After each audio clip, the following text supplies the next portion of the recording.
Hello and welcome to Your Government in Action, a presentation of Bahamas Information Services. I'm Carissa Williamson. Commonwealth Day is a day celebrating the collaboration between the nations of the Commonwealth, and it is observed every year on the second Monday in the month of March. During his Commonwealth Day address to the nation on March 11, 2024, King Charles III encouraged the nations of the Commonwealth to utilize diversity and unity to combat challenges together. The 75th anniversary of the Commonwealth is a moment to reflect on the remarkable journey that our unique family of free and independent nations has made since 1949. Last year, the Bahamas celebrated its 50th anniversary of independence, as Grenada has this year, and Papua New Guinea will next year. Each of these milestones, and many others like them, represent the fulfillment of countless aspirations and the achievement of such remarkable potential. And the Commonwealth's growth, with new members continuing to join our family of nations, demonstrates clearly that whilst we may not all have a shared history, we have common ambitions for a better future, working together to build resilience and respond to global challenges. The Commonwealth family is strongest when we are connected through friendship. As I've said before, the Commonwealth is like the wiring of a house, and its people, our energy, and our ideas are the current that runs through those wires. Together and individually, we are strengthened by sharing perspectives and experiences, and by offering and borrowing the myriad ways we have each tackled the challenges of our time. This is true both at the level of nations and indeed at the local level. We recognize today that our diversity is our greatest strength.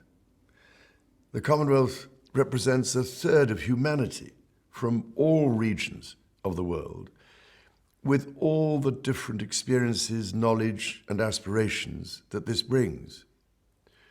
Wherever we live, we are united by the many challenges we face, whether it be climate change, the loss of nature, or the social and economic changes that new technologies are bringing. Our diversity means that these challenges affect us all differently, and that we experience their impacts in different ways. Their seriousness, however, is common to each one of us. All of this means that we must work together to understand each other's perspectives, including the inequalities and injustices which still resonate to this day. We must find ways of healing and to support each other to pursue solutions. I cannot say often enough that it is by coming together that we create the best chances to improve our world and the lives of people everywhere. Indeed, over the years, countless people across the Commonwealth have been inspired to form their own Commonwealth associations, from lawyers and accountants to business and trade networks, and many more besides. The work they do is absolutely vital, sharing professional knowledge, experience, and expertise across the continents for the betterment of each one of us. The Commonwealth, above all, retains a particular focus on our young people, who make up 2/3 of the entire Commonwealth population. Whether in Kenya or Malaysia, Vanuatu or Dominica, Malta or Canada, I never cease to be impressed by their creativity, innovative skills, and hard work, often in the most challenging circumstances. Their energy is transforming approaches to development, technology, and preserving and restoring nature, and will, I hope, help to shape and safeguard our common future.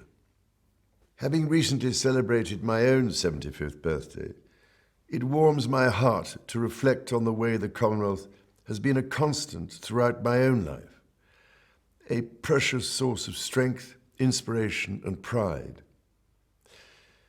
In recent weeks, I have been most deeply touched by your wonderfully kind and thoughtful good wishes for my health, and in return, can only continue to serve you to the best of my ability throughout the Commonwealth. A ceremony commemorating Commonwealth Day in the Bahamas was held at the Ministry of Foreign Affairs on March 11, 2024. The theme for this year's Commonwealth Day, One Resilient Common Future, Transforming Our Commonwealth. Commonwealth Day is an annual celebration of the Commonwealth of 2.5 billion people. It's being celebrated across the world through a range of faith and civic gatherings, debates, assemblies, flag-raising ceremonies and cultural events. This year is particularly special. It's the 75th anniversary of the Commonwealth of Nations, which came into being through the signing of the London Declaration by heads of government in April 1949. In the UK, the centrepiece today is the Commonwealth Day service in Westminster Abbey in London. The Foreign Secretary is there, and of course his Honourable Foreign Minister, Fred Mitchell, is there too. This brings together Commonwealth youth, civil society and High Commissioners from across the UK. And this year, the theme of the service is One Resilient Common Future, which is also the theme of the next Commonwealth Heads of Government meeting, CHOGM, due to take place later this year in Samoa. What I love about this theme is that whether you're big or small, we all share the common challenge. How do we inspire our youth and young people, and how do we manage the challenge of climate change? 60% of the Commonwealth is aged under 30. And I was thinking, while preparing for this, about the challenges our young people are going to have, unimaginable compared to the challenges I've faced as a middle-aged man, and about AI. So in honour of the students online, I have cheated a bit on my homework. And I asked ChatGPT to write me a short poem for Commonwealth Day. On Commonwealth Day, from India's grace to Bahamas shores, our unity embrace. In shared spirit, our hearts entwined, celebrating ties that brightly shine. Well, that was a very good poem by ChatGPT. It was not doctored at all. The UK remains steadfastly committed to the Commonwealth, which has a shared commitment to freedom, peace and prosperity at its core. As the Foreign Secretary has written, the bonds of our Commonwealth family shares matter all the more as we face great global challenges. The UK believes that this is especially true for our small island members such as the Bahamas. Our Commonwealth Charter recognises the Bahamas' particular needs in building resilience, especially in the face of climate change.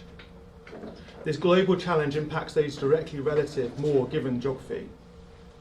And we're very proud of what the Commonwealth countries have achieved together.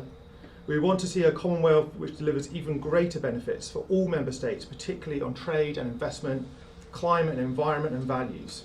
And we look forward to the meeting of Commonwealth partners later this year to discuss these things. So how does the UK support the Commonwealth? Well, here are some examples. Firstly, on climate, since 2018, the UK and other partners have supported the Commonwealth Climate Finance Access Hub with over $300 million of finance for Commonwealth small island members, as well as pushing hard to tackle the barriers to accessing climate finance. Prime Minister and Minister of Finance, the Honourable Philip Davis KC, presented his opening contribution to the 2023-2024 mid-year budget debate on March 6, 2024. In his statement, Prime Minister Davis noted the government sought a balanced approach concerning the nation's fiscal health. As this administration nears the halfway mark of its term, our vision for this nation is taking form. We have maintained from day one that what this country needed to experience a turnaround was a competent, compassionate, people-focused government. The Bahamian people needed a government with its values grounded in its belief in Bahamian excellence, because when the times get tough, when hard choices need to be made, when ultimatums are put on the table, Bahamians need to know that they have leaders in office who will put the people first. Since September 2021, that has been our approach. We met an economy in shambles, a government with record levels of debt and historically low revenues, a healthcare system on ropes, a people frustrated with an administration that was not hearing their cries, and an economy crushing regime that unfairly targeted some Bahamians while allowing others to do as they please. On day one, we immediately got to work reopening the economy, getting our children back in school, getting tourists back on our beaches and in our resorts, and peeling back many of the dictatorial restrictions that weren't just stifling our economy, but they were stifling our very way of life. We accomplished this turnaround while putting in place common sense, data-driven pandemic management strategies that prevented the virus from spreading out of control, but still allowed people to make a living. Madam Speaker, I haven't forgotten those days. Mr. Deputy Speaker, I haven't forgotten those days, nor have the tens of thousands of Bahamians who felt traumatized, victimized, and financially strangled by the previous administration's policies. That kind of collective trauma is not easily forgotten. Fortunately, our recovery strategies were effective in getting the nation out of that dire situation as quickly and safely as possible. With the recovery out of the way, our priorities shifted from getting our nation back on its feet to taking the Bahamas to new heights. Regardless of the resources we put into pandemic recovery, we know that we still had to deliver for the Bahamian people. In fact, given the economic, systemic, and social vulnerabilities exposed throughout that ordeal, it was clear to us and to the Bahamian people that simply returning to the status quo was never an option. Not when our decades-old issues with crime still persisted. Not while we still have such high levels of income inequality. Not when our educational system has struggled to meet the needs of our students and our economy for so many years. A return to things as they were was not enough. Bahamians yearn for more, a brighter, safer, more prosperous future. People want to live in a country that feels like it's working for them, not against them. They want to live in a place where they are assured that if they work hard, make the right decisions, and uphold their end of the bargain, they can lead happy, healthy, and secure lives. As Bahamian citizens, I'd like to believe every member in this House would like to see this vision made real for our nation. Amid the challenges, the unforeseen setbacks, and the difficult choices, I'm determined to do all that I can in service of the Bahamian people to lay the foundation for the kind of paradigm shift that can make this vision a reality for people at every level of our society. Mr. Deputy Speaker, the national budget represents the avenue through which the country-defining decisions are made. Within these numbers are the choices that reveal where an administration's priorities are placed. Mouths can say anything, but look at a government's budget and you'll see what is in the heart of its leaders. The number one metric any budget should be measured by is the outcomes it generates. What was the return on investment? How were people's lives and livelihoods secured and improved as a result of these activities? How have the goals of an administration and a nation have been met? I can say with confidence that this mid-year budget brings us closer, step by step, policy by policy, program by program, to that brighter future we all envision. More of your government in action when we return.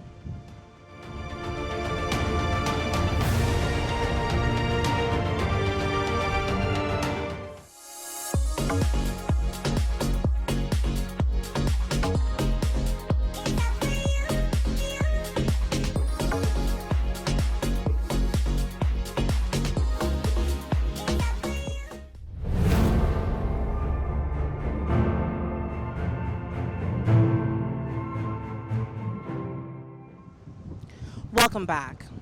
The mounting unrest in Haiti is a concern for the Bahamas, according to officials at the Royal Bahamas Defense Force.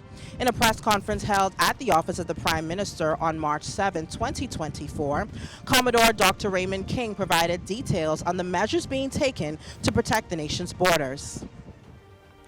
But please permit me to begin by expressing sorrow and regret to the Haitian people for the loss of lives and those injured to gang violence, particularly towards women, children, and the disabled. We have since established a blockade in the southeastern Bahamas to guard our borders effectively. But the reason for such considered maritime blockade are as follows: the mass displacement of Haitians from the capital and metropolitan areas. It's up to some 400,000 as we speak. The jailbreak of approximately 4,500 inmates, of which 3,500 remains at large, which includes persons accused of the Haitian president's assassination in 2021, dangerous criminals, and members of the various gangs.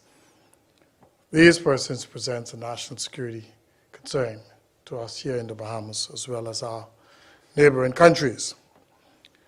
The potential of these escapees to flee Haiti to either the Bahamas, Turks and Caicos, Cuba, Jamaica, Dominican Republic, and to Puerto Rico, and the likelihood of their involvement in gang violence and homicides. Similarly, the probability of these escapees to become involved in transnational criminal activities, illicit weapons smuggling, illicit drug trafficking, as well as human trafficking and smuggling as funding sources for their activities. The dedicated resources to our blockade comprise 6 surface assets, 1 aircraft, with a total force strength of some 120 persons at this time. The concept of operations include overlapping patrols of the northern coast of Haiti, the Windward Passage, and the Old Bahama Channel. The use of our aerial asset for intelligence, surveillance, and reconnaissance patrols in order to detect any early movement of any migrant activity towards the Bahamas. Collaborative vessel patrols in conjunction with the Turks and Caicos Island, because we actually have Turks and Caicos coastal persons embedded in our vessels as shipwrights, as well as working closely with the United States Coast Guard, who also have vessels in that area. Intelligence, information, and sharing between our regional partners, ORBAT, Turks and Caicos, United States Coast Guard, and the Cuban Border Patrol. Migration statistical analysis for the periods January to February 2024 versus 2023, we would have experienced a significant decrease of some 650% of migrants actually being interdicted at this time. Or the absolute numbers is 140 versus 1,055. And even amongst those 140 Haitian nationals, more than 75% of those persons were either Haitian nationals who were intercepted trying to enter the United States of America, either from New Providence, Grand Bahama, and Bimini. I'll give an update on the multinational security support mission efforts and preparation on our behalf. Our mission focus is maritime security operations. naval training for the Haitian National Police Coast Guard personnel. The implications means that we'll have a minimal footprint in Haiti, limited to the security intelligence team that will be stationed to our embassy, as well as a small HQ staffing membership as a part of the overall mission joint task force. So our numbers would be very, very limited in terms of any eventual deployment to Haiti, which means a large contingent of our members will be members on board our vessels deployed for 3 to 4 month periods, and whereby we'll conduct those northern coastal patrols of the Haitian coast. And if we're able to have Haitian shipwrights embedded along their littoral, as opposed to being involved in the security operations in Haiti itself. The planning and preparation, we would have experienced a PKO, or Peacekeeping Operations Theoretical Training, that was provided early February by the Canadian Armed Forces, and we are now preparing for an integrated, a CARICOM Joint Task Force integrated training in Jamaica the 21st of this month, lasting 4 weeks in Jamaica as part of the HQ component. As I conclude, prayers are offered for the political stability, the return of the institutions of governance, and the rule of law in Haiti. Prime Minister and Minister of Finance, the Honorable Philip Davis, KC, announced the expansion of the National School Breakfast Program. The pilot phase of the program was announced by Minister of Education and Technical and Vocational Training, the Honorable Glenys Hannah Martin, in September of 2023, with the goal of assisting students at participating schools around the Bahamas. The Minister of Education, Glenys Hannah Martin, and I are so pleased to be with the children, teachers, and administrators of Albury Sale Primary School as we share some very good news. Another expansion of our National School Breakfast Pilot Program. All of our children should have the opportunity to reach for their dreams. And we know that when they begin the day with a warm breakfast, we are supporting their health, their learning, and their progress. To date, we have served more than 55,000 school breakfasts in New Providence and the Family Islands. And sharing that wonderful achievement with you provides me with an opportunity to say that I'm so grateful to the many Bahamians across our islands who are working hard alongside us to implement our policy and supporting our children. I've had the opportunity to visit the children during their breakfast at several different schools, and it is truly a joy. So I'm very pleased to announce the expansion of our core program means that 2,300 more children will be served free breakfast at their schools, and that the children attending participating schools in the Family Islands will now be served free breakfast 5 days a week. That means that thousands more of our children will start the day off right, so they can concentrate on their schoolwork, not their hunger. In fact, we've already seen higher student attendance in all of our pilot schools. And we hope it also means some relief for families, given that the global inflation crisis only added to our country's already too high cost of living. We are happy, but not surprised, because it's long overdue to acknowledge that breakfast is the most important meal of the day. It isn't just a catchphrase. To these children, free breakfast means a healthier lifestyle. It means more time in the classroom. Giving them free breakfast removes a barrier and helps to set these children up for success. The Ministry of Agriculture and Marine Resources, seeking to develop a more sustainable and resilient agriculture and marine industry in the Bahamas, announced the return of Agri-Expo 2024.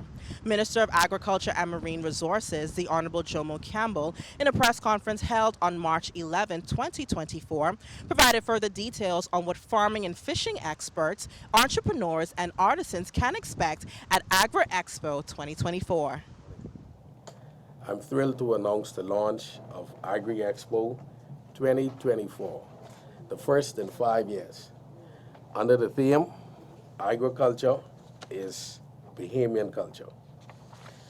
This event marks yet another milestone in our journey towards transforming our food systems and promoting sustainable agriculture and fisheries in our country. The Agri Expo, which will be held at the Gladstone Road Agricultural Center on April the 12th through 13th, is not just a showcase of the latest agricultural advancements, but it is also a platform for collaboration, innovation, and growth in our agriculture and marine sectors.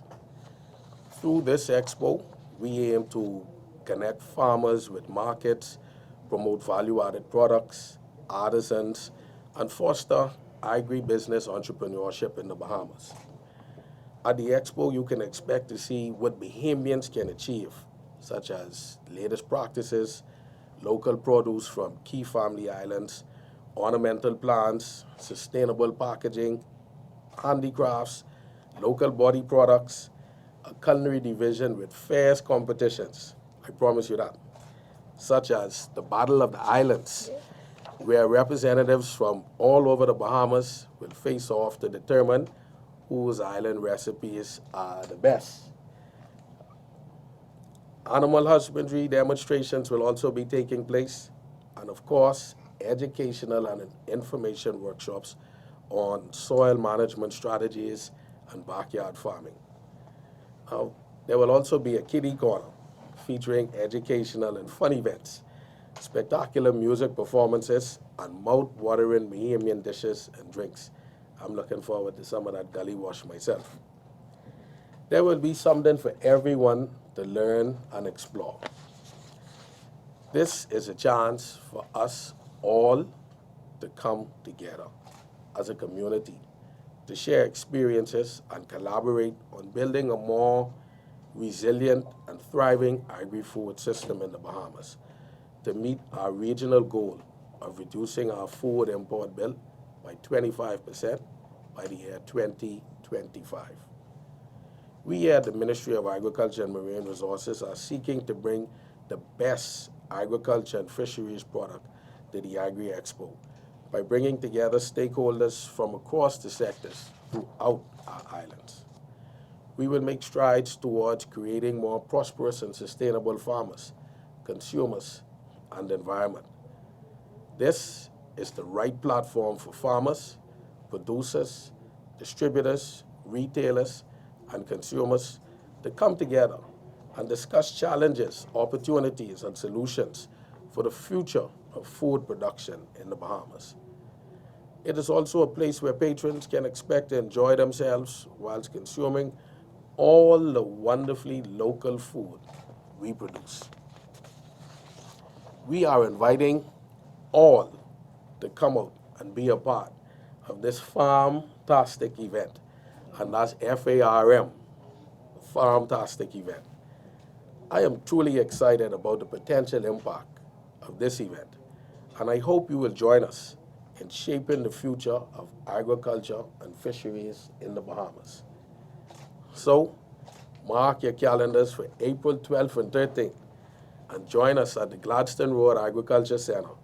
Let's continue to make a difference together and create a more sustainable and fruitful food system for many generations to come. I'm Carissa Williamson, and this has been Your Government in Action, a presentation of Bahamas Information Services. Join us on Tuesday evenings where we bring you highlights, coverage, and information as we continue to do what we do best, linking people and government.